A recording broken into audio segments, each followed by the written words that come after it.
as you know, I love reading. And guess what? Happy Black History Month, people! And happy Valentine's Day Eve. I don't know if that's a thing, but I just made it a thing.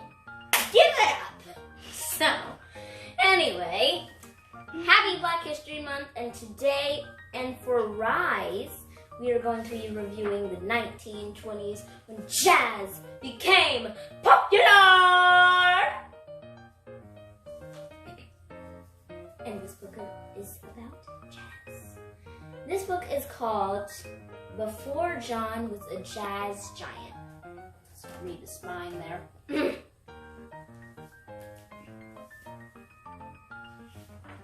Before John Was a Jazz Giant. Illustrated by Sean Qualls. Written by Carole Weatherford. Yeah.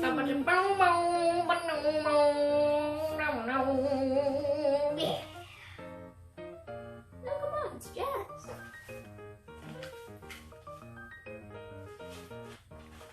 Before John was a jazz giant. And he isn't really a giant. Those don't exist, sadly. He heard ham bones knocking in Grandma's pots, Daddy strumming the ukulele, and Mama cranking the phonograph. A phonograph, in case you're wondering, is the radio back then in the 1920s. So that's John right there. And he's listening. Oh wait, that's John right there. And he's listening to all the music. This is Mom cranking the phonograph. His dad strumming the ukulele, and his grandmother cooking the ham bones.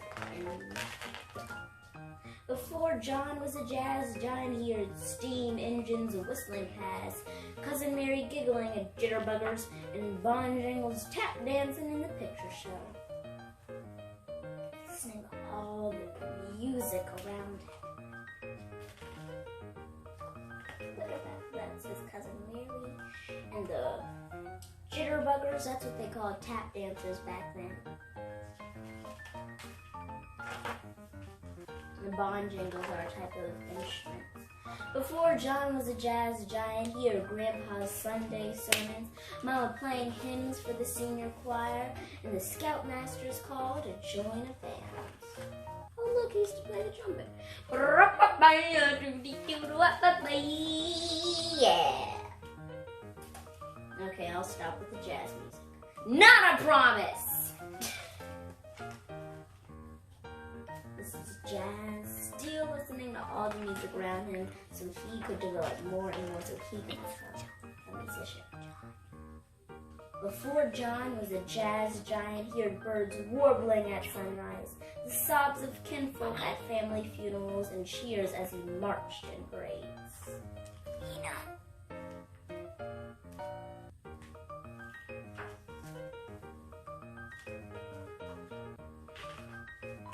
Before John was a jazz giant, he heard big bands on the radio and a saxophone's soulful solo, blue notes crooning his name. Crooning means calling. Or singing, in this case. Before John was a jazz giant, he picked up that horn. What did he do next? Blew into the mouthpiece, pressed his fingers on the keys, and breathed every sound he'd ever known into a bold, new song.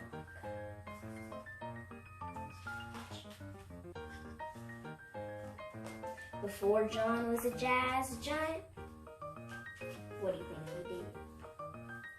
He was all ears. That means he listened first to the music and then he played it. He played it because he heard it. And he was like, I think I can play that. I know I can. I believe I can, so I will. And he played that trumpet, boy. Girl. People.